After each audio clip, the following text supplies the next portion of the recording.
ಆತ್ಮೀಯ ವಿದ್ಯಾರ್ಥಿಗಳೇ, ನಾನು ಇವತ್ತು 3ನೇ ಯೂನಿಟ್ ನಲ್ಲಿ ಬರುವಂತಹ ಸಮನ್ವಯ ಶಿಕ್ಷಣ ವಿಷಯ ವಸ್ತುವಿನಲ್ಲಿ 3ನೇ ಯೂನಿಟ್ ನಲ್ಲಿ ಬರುವಂತಹ ಪರ್ಸನ್ಸ್ ವಿತ್ ಡಿಸಬಿಲಿಟೀಸ್ ಆಕ್ಟ್ ಅನ್ನೋದ್ರ ಬಗ್ಗೆ ನಾನು ಇವತ್ತು ಚರ್ಚೆಯನ್ನು ಪ್ರಾರಂಭ ಮಾಡ್ತಾ ಇದ್ದೇನೆ.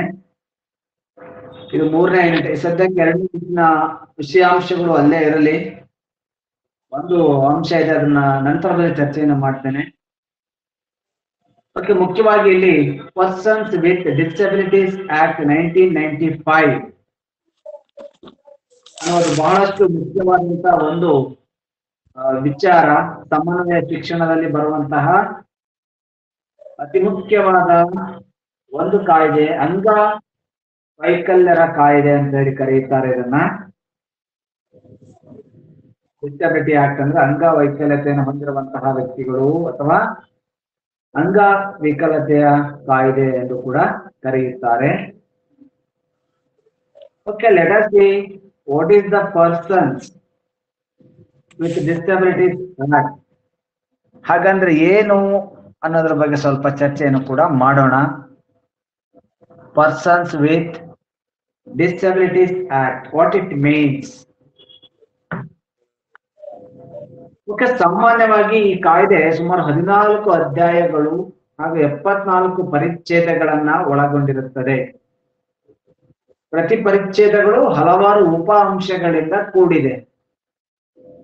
ಉದಾಹರಣೆ, ಅಂಗವೈಕಲ್ಯ ಅಂದ್ರೇನು, ಅಂಧತೆ ಅಂದ್ರೇನು, ಅಲ್ಪದೃಷ್ಟಿ ಅಂದ್ರೇನು, ಗುಣಪಡಿಸಬಹುದಾದ ಕುಷ್ಠರೋಗ ಅಂದ್ರೇನು, ಶ್ರವಣದೋಷ ಅಂದ್ರೇನು, ಚಲನೆಯಲ್ಲಿ ತೊಂದರೆ ಅಂದ್ರೇನು, ಬುದ್ಧಿಮಾಂದ್ಯತೆ ಅಂದ್ರೇನು, ಈ ತರ ಸಾಕಷ್ಟು ಸುಮಾರು ಚಾಪ್ಟರ್ಗಳು, ಅಧ್ಯಾಯ 1, ಅಧ್ಯಾಯ 2, ಎಷ್ಟು ಆ ತರದ ಅಧ್ಯಾಯ 14 ಅಧ್ಯಾಯಗಳಿದಾವೆ.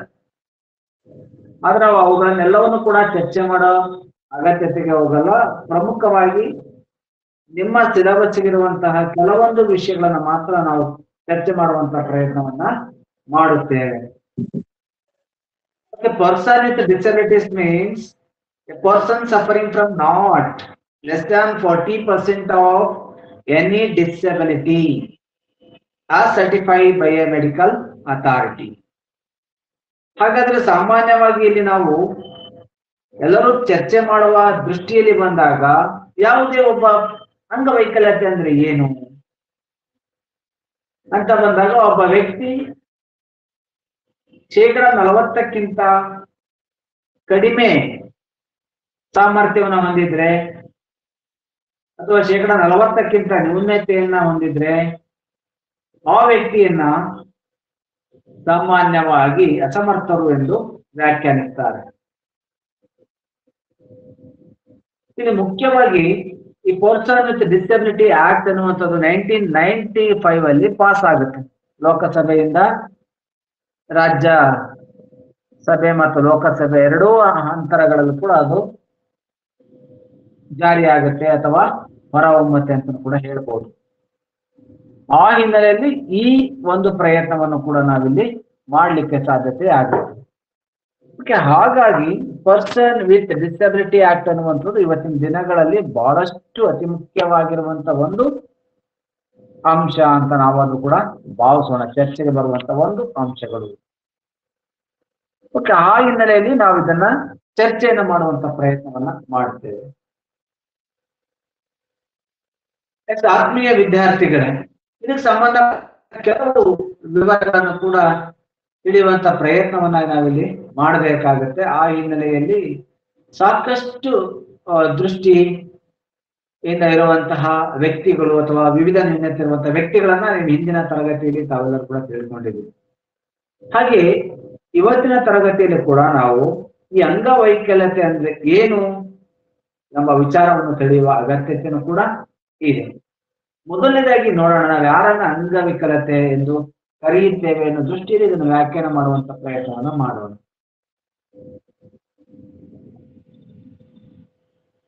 ಇದು ಕಾಣಿಸುತ್ತೆ ಅಂತ ಭಾವಿಸ್ಕೊಂಡಿದ್ದೀನಿ.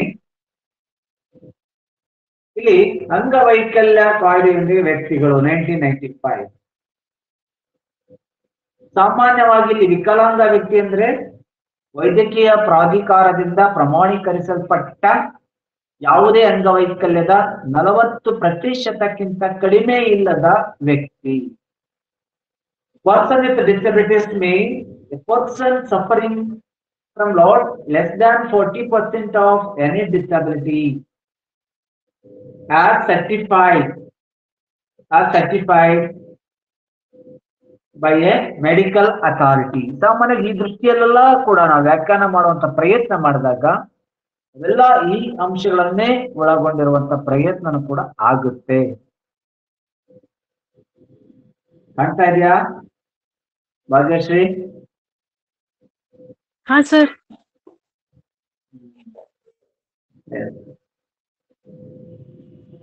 ಈ ಕಾಯ್ದೆ ಜಮ್ಮು ಮತ್ತು ಕಾಶ್ಮೀರ ರಾಜ್ಯವನ್ನು ಹೊರತುಪಡಿಸಿ ಇಡೀ ಭಾರತಕ್ಕೆ ವಿಸ್ತರಿಸಿದೆ. ಮೊದಲನೇದಾಗಿ ಕಾನೂನಿನ ಮಾಡ್ಕೊಂಡಿರೋದು, ಆನಂತರದಲ್ಲಿ ಅದಕ್ಕೂ ಕೂಡ ಅದು ಅನ್ವಯ ಆಗಿದೆ. ಇದು 1995ರಲ್ಲಿ ಬಂತು ಅನ್ನೋ ಹೇಳಿಕೆಯಲ್ಲಿ ನಾವು ಚರ್ಚೆಯನ್ನ ಮಾಡ್ತಾ ಇಡೀ ಪ್ರಪಂಚಕ್ಕೆ, ಇಡೀ ವಿಶ್ವಕ್ಕೆ ಎಲ್ಲ ಸಮಾನವಾದ ಕಾಯ್ದೆನೇ ಇದೆ. ಆದ್ರೆ ಭಾರತದಲ್ಲಿ ಮಾತ್ರ ಸಾಮಾನ್ಯವಾಗಿ 12ನೇ ಡಿಸೆಂಬರ್ 1996ರಲ್ಲಿ ಅದನ್ನ ಪ್ರಸ್ತಾಪ ಮಾಡ್ತಾರೆ. ಆದ್ರೆ ಅದು ಜಾರಿಗೆ ಬಂದಿದ್ದು 1996ರಲ್ಲಿ ಜಾರಿಗೆ ಆ ಕಾಯ್ದೆ ಬರುತ್ತೆ. ಹಾಗೆ ಇವೆಲ್ಲ ಹಿನ್ನೆಲೆಗಳನ್ನ ಆಧಾರವಾಗಿ ಇಟ್ಟುಕೊಂಡು ನಾವು ಚರ್ಚೆಗಳನ್ನ ಮಾಡ್ಲಿಕ್ಕೆ ಹೊರಟಾಗ ಬಹುಶಃ ಈ ಕಾಯ್ದೆ ಬಹಳಷ್ಟು ಉತ್ತಮವಾದ ರೀತಿಯಲ್ಲೇ ಪ್ರಯತ್ನವನ್ನ ಮಾಡುತ್ತೆ. ಇದರ ಜೊತೆಗೆ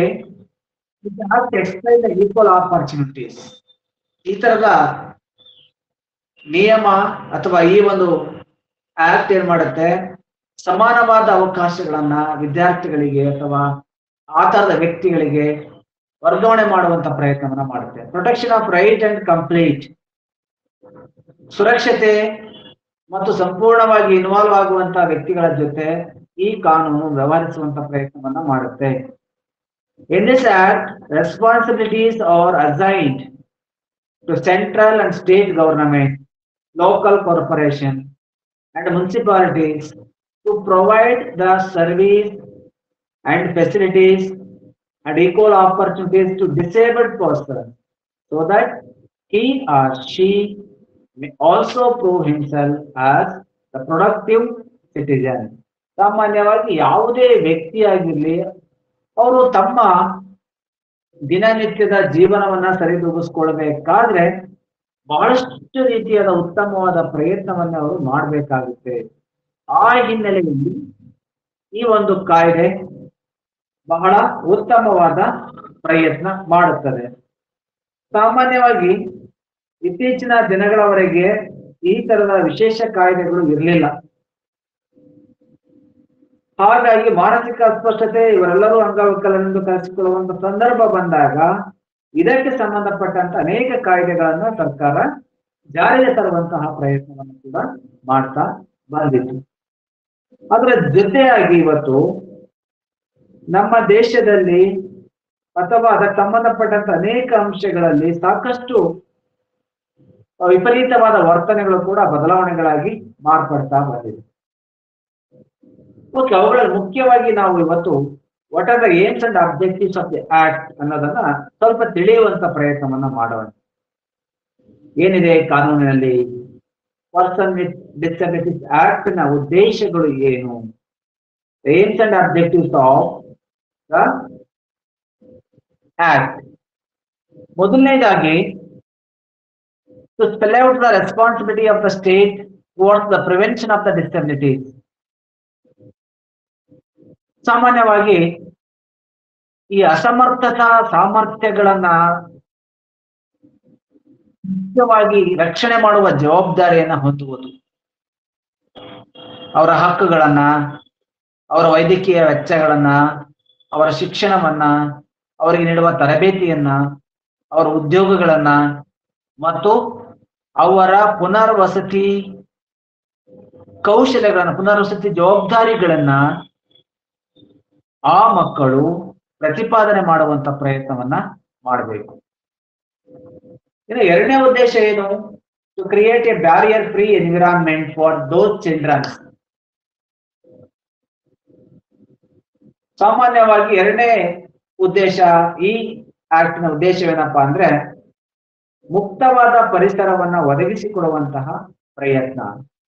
ಯಾರು ಅಸಮರ್ಥ ಮಕ್ಕಳೆಂದು ಭಾವಿಸ್ತಾ ಇದ್ದಾರೋ ಅವರಿಗೆಲ್ಲರಿಗೂ ಕೂಡ you have to create a barrier free environment, ಒತ್ತಡ ಮುಕ್ತ ವಾತಾವರಣವನ್ನ ಕ್ರಿಯೇಟ್ ಮಾಡುವಂಥದ್ದು, ಅಥವಾ ಯಾವುದೇ ಒತ್ತಡಗಳಿಲ್ಲದಂತೆ ಅವರ ಜೀವನವನ್ನ ನಿರ್ವಹಣೆ ಮಾಡುವಂತ ಪ್ರಯತ್ನವನ್ನ ಮಾಡುವಂಥದ್ದು. To counteract any situation of abuse and exploitation of persons, ಸಾಮಾನ್ಯವಾಗಿ ಈ ತರದ ವ್ಯಕ್ತಿಗಳನ್ನ ಶೋಷಣೆ ಮಾಡೋದಾಗ್ಲಿ ಅಥವಾ ಅವರನ್ನ ನಿಂದಿಸುವುದಾಗಲಿ ಮಾಡದಂತೆ ಎಚ್ಚರ ವಹಿಸುವಂಥದ್ದು ಈ ಆಕ್ಟಿನ ಮುಖ್ಯ ಉದ್ದೇಶ ಆಗುತ್ತೆ. ಆ ಹಿನ್ನೆಲೆಯಲ್ಲಿ ಈ ಆಕ್ಟ್ ಅನ್ನ ಗಂಭೀರವಾಗಿ ಪರಿಗಣನೆ ಮಾಡಿಕೊಂಡಿದ್ದಾರೆ. ಆ ಜೊತೆಯಾಗಿ ನಾವು ಇದನ್ನ ಪ್ರಯತ್ನ ಕೂಡ ಸರ್ಕಾರ ಮಾಡಬೇಕಾಗುತ್ತೆ. Another one is to make special provisions of the integration of persons with disabilities. This is the very major objectives of the Persons with Disabilities Act 1995. To make the special provisions of the integration of persons with disabilities into the social mainstream.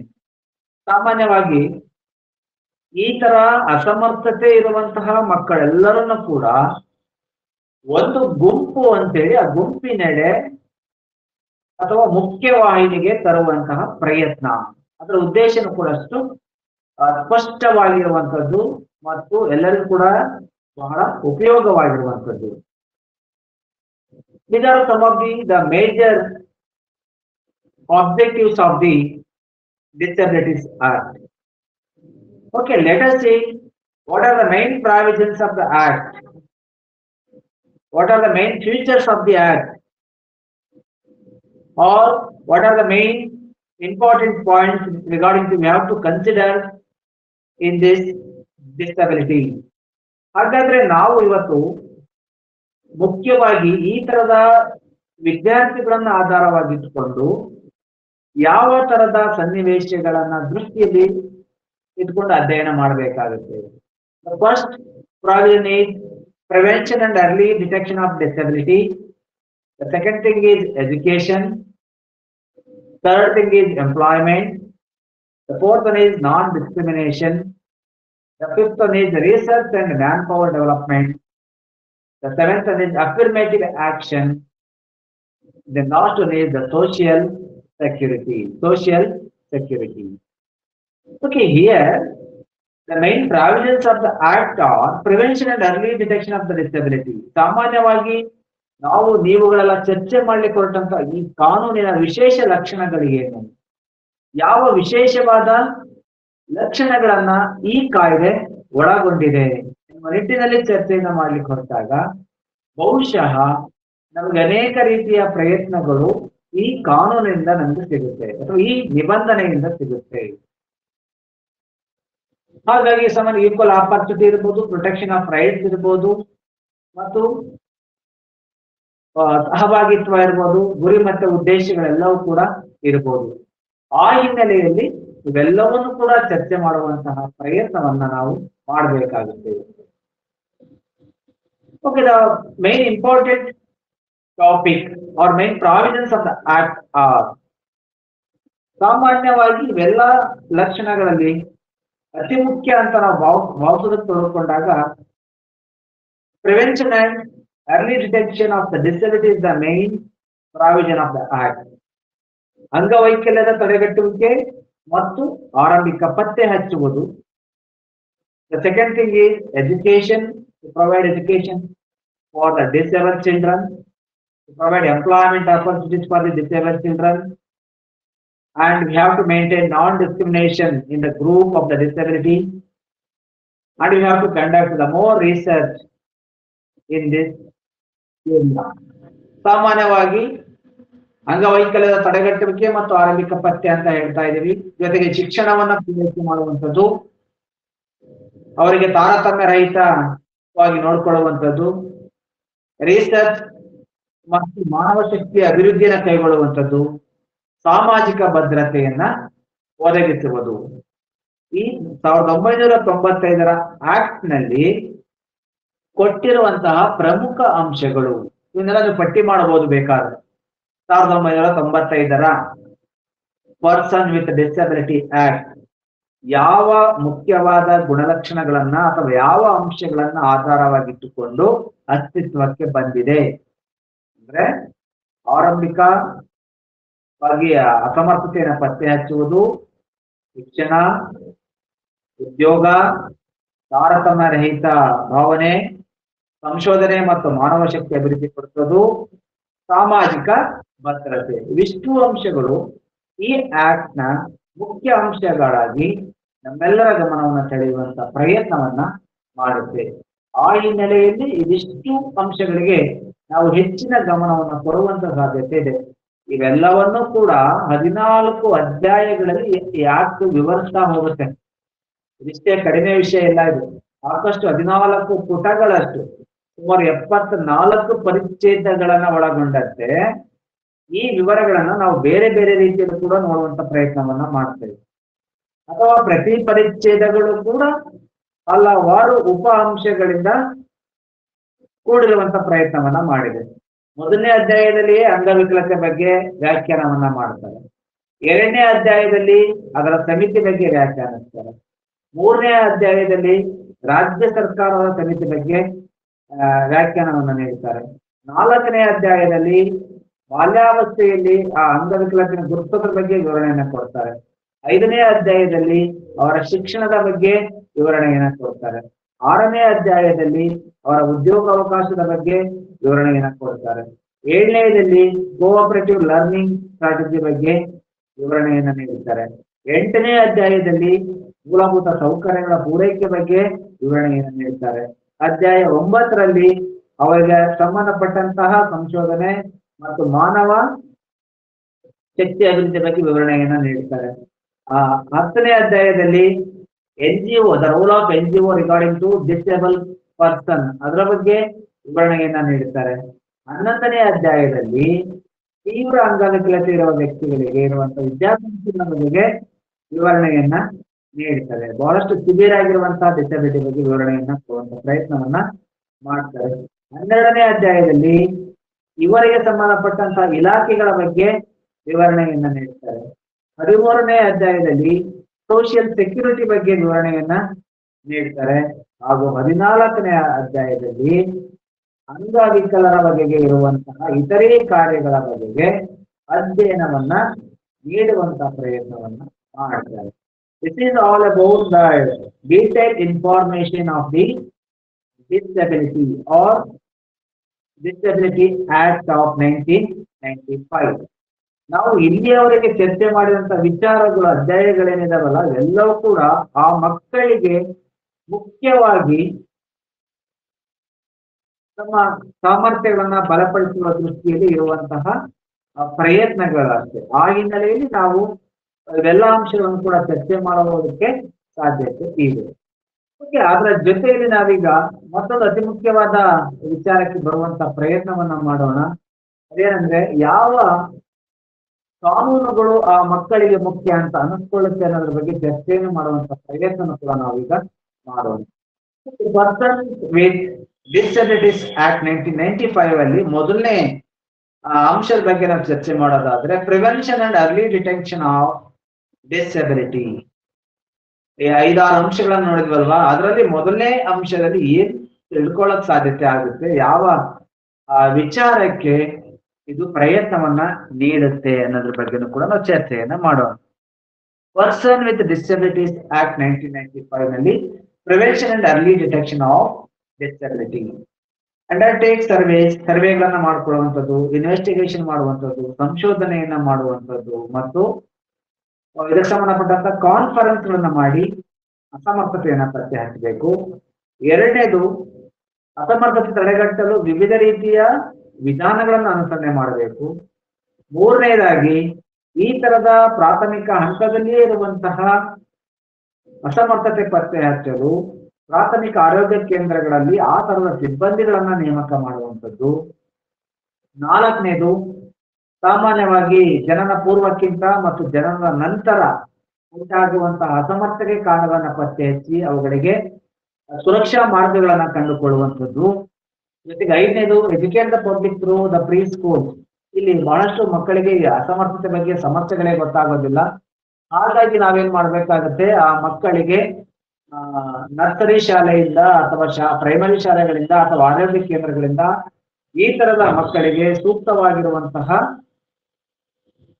ಮಾಹಿತಿಯನ್ನ ಕೊಡುವಂತ ಪ್ರಯತ್ನವನ್ನ ಮಾಡಬೇಕಾಗುತ್ತೆ. ಮತ್ತೆ create awareness among the multimedia or mass media, create awareness about the disability through mass media like television, radio and other mass media. ಸಾಮಾನ್ಯವಾಗಿ ಈಗಾಗಲೇ ಮಕ್ಕಳಲ್ಲಿ ದೂರದರ್ಶನ ಅಥವಾ ಮತ್ಯಾವ ರೀತಿಯಾದರೂ radio ಅಥವಾ ವೃತ್ತಪತ್ರಿಕೆಗಳು ಹೀಗೆ ಹಲವಾರು ಅನೇಕ ಅಂಶಗಳಿಂದ ಮಕ್ಕಳಲ್ಲಿರುವಂತಹ ನ್ಯೂನತೆಗಳನ್ನು ಪತ್ತೆಹಚ್ಚಲಿಕ್ಕೆ ನಾವು ಅವಕಾಶವನ್ನು ಮಾಡಿ ಕೊಡಬಹುದು.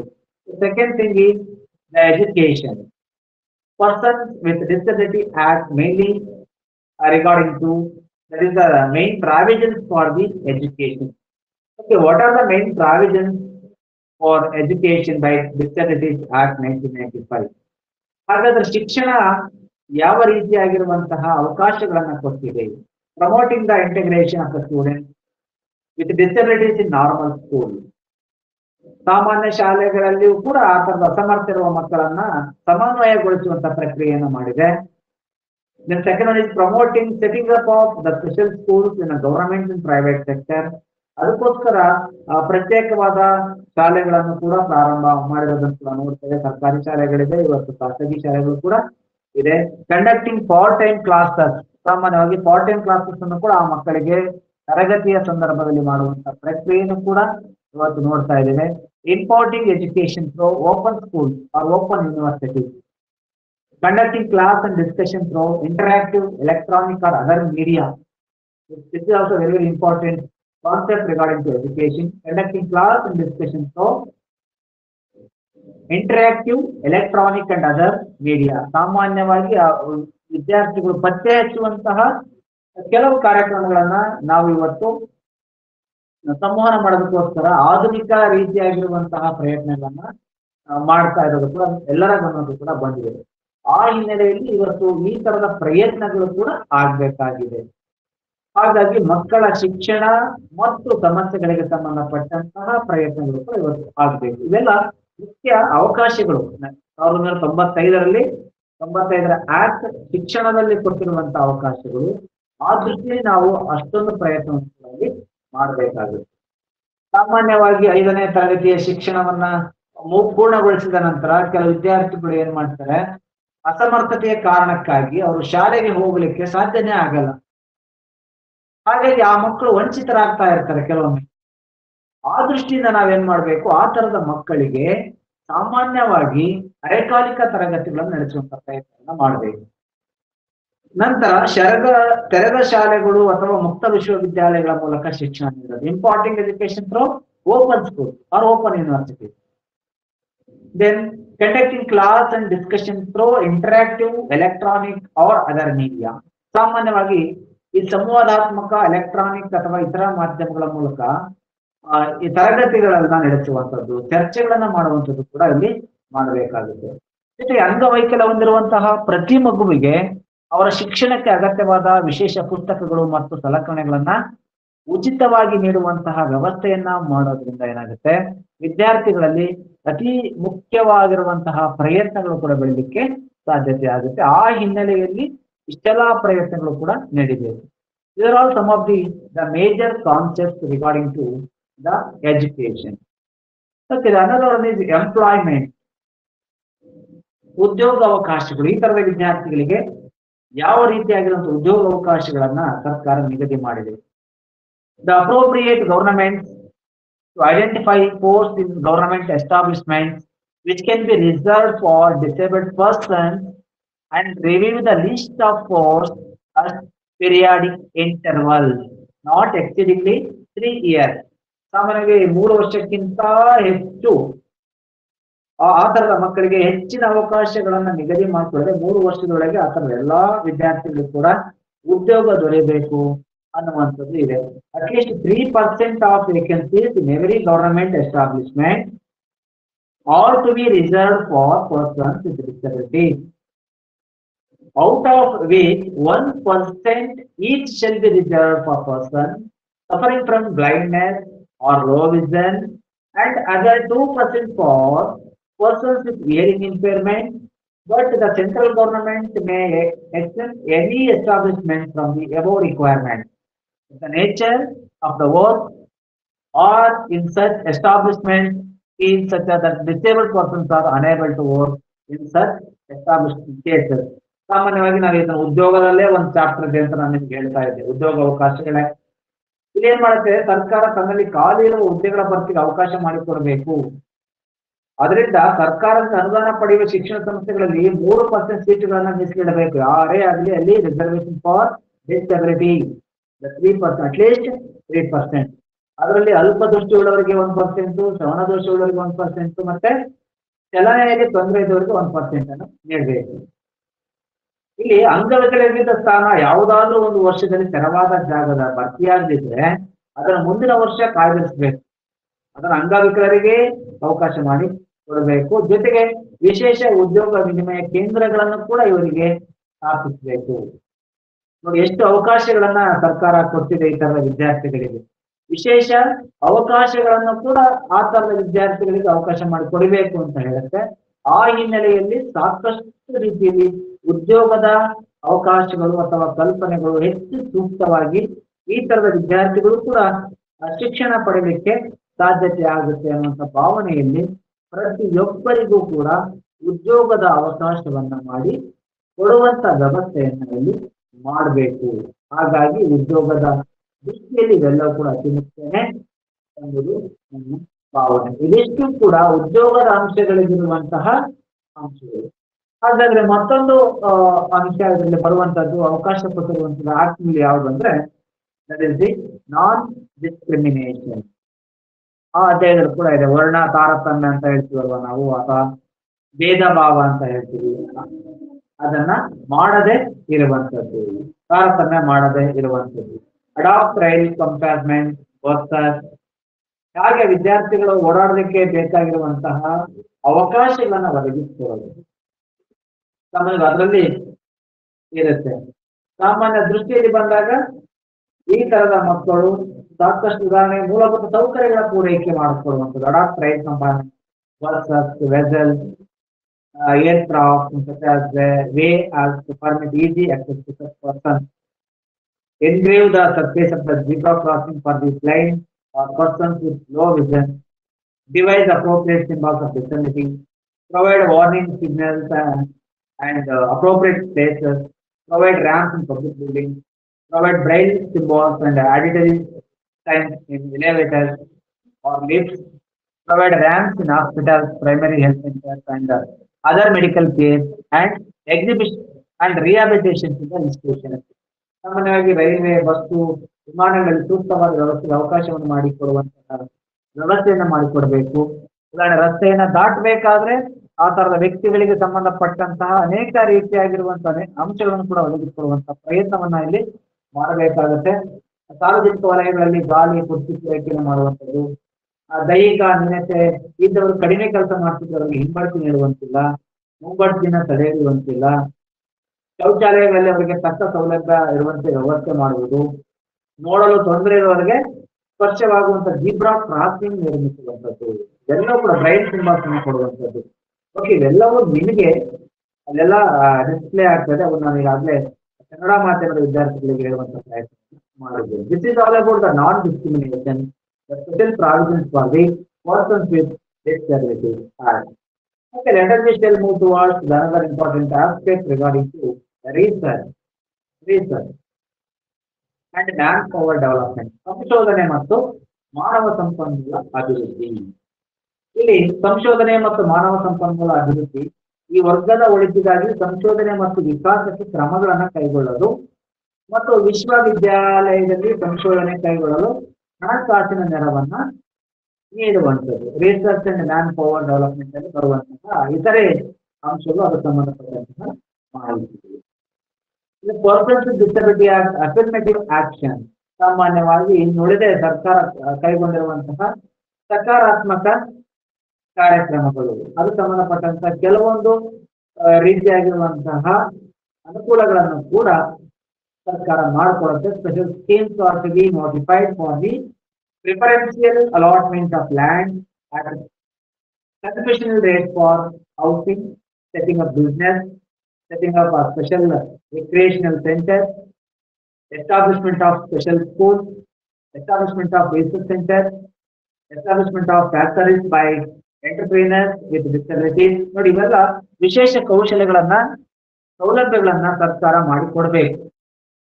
ಮನೆಗಾಗ್ಲಿ ಅಥವಾ ವ್ಯಾಪಾರ ಮಾಡ್ತೀವಿ ಅನ್ನೋದಾಗ್ಲಿ ಅಥವಾ ಮನರಂಜನಾ ಕೇಂದ್ರಗಳನ್ನ ತೆರೆಯುತ್ತೇವೆ ಅನ್ನೋದಾಗ್ಲಿ ಅಥವಾ ಸಾರ್ವಜನಿಕರಿಗೆ ಸೇವೆಯನ್ನ ಮಾಡುತ್ತೇವೆ ಅನ್ನೋದಾಗ್ಲಿ ಅಥವಾ ಸಂಶೋಧನೆಯನ್ನ ಮಾಡ್ತೀವಿ ಅನ್ನುವಂತ ಉದ್ದೇಶಕ್ಕಾಗ್ಲಿ ಸರ್ಕಾರ ಏನ್ ಮಾಡ್ಬೇಕಾಗುತ್ತೆ, ವಿಶೇಷವಾದ ಸೌಲಭ್ಯಗಳನ್ನ ತೆರೆಯುವಂತ ಪ್ರಯತ್ನವನ್ನು ಕೂಡ ಅಲ್ಲಿ ಮಾಡಬೇಕಾಗುತ್ತೆ.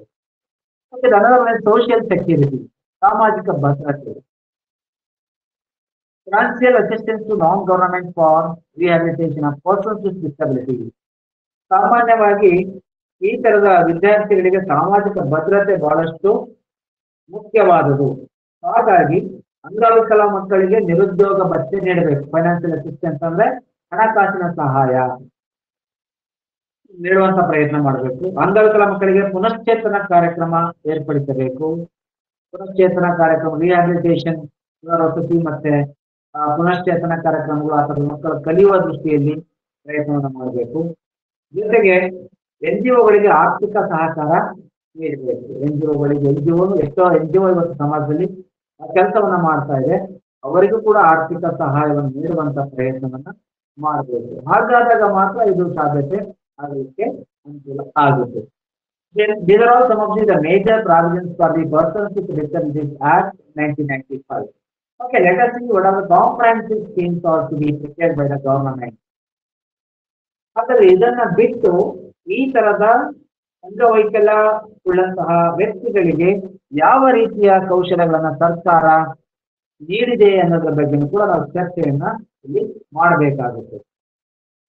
ಅದರಲ್ಲಿ ಮುಖ್ಯವಾಗಿ ಸಾರಿಗೆ ಸೌಕರ್ಯಗಳು, transport facilities to the children disabilities, financial incentive, ಸಾರಿಗೆ ಸಂಪರ್ಕ, ಎರಡನೇದು ಆರ್ಥಿಕ ಸೌಲಭ್ಯಗಳು, the removal of architectural barriers from schools, colleges or other institutions, imparting vocational and professional training, the supply of books, uniforms and other materials to children with disabilities attending the school. ಈ ತರದ ಮಕ್ಕಳಿಗೆ books ಅನ್ನ, ಸಮವಸ್ತ್ರವನ್ನ ಮತ್ತೆ ಕಲಿಕಾ ಸಾಮಗ್ರಿಗಳನ್ನ ಕೊಡುವಂಥದ್ದು, ವಿದ್ಯಾರ್ಥಿ ವೇತನವನ್ನು ಕೊಡುವಂಥದ್ದು ಮತ್ತು ಸ್ಕಾಲರ್ಶಿಪ್ ಅನ್ನ ಗ್ರಾಂಟ್ ಮಾಡುವಂತ ಪ್ರಯತ್ನ ಕೂಡ ಮಾಡುವಂಥದ್ದು, ಇವೆಲ್ಲವೂ ಕೂಡ ಸಾಮಾನ್ಯವಾದ ದೃಷ್ಟಿಯಲ್ಲಿ ಆ ತರದ ಮಕ್ಕಳಿಗೆ ತಿಳ್ಕೊಳ್ಳೋದಕ್ಕೆ ಸಾಧ್ಯತೆ ಆಗತ್ತೆ ಅನ್ನುವಂಥದ್ದು ನನ್ನ ಭಾವನೆಯಾಗಿದೆ. ಇವೆಲ್ಲವನ್ನು ಕೂಡ ನಾವು ವಿದ್ಯಾರ್ಥಿಗಳು ಆ ತರದ ವಿದ್ಯಾರ್ಥಿಗಳಿಗೆ ಒದಗಿಸಿ ಕೊಡುವಂತ ಅವಕಾಶವನ್ನ ಮಾಡಿ ಕೊಡಬೇಕು ಅನ್ನುವಂಥದ್ದು ನನ್ನ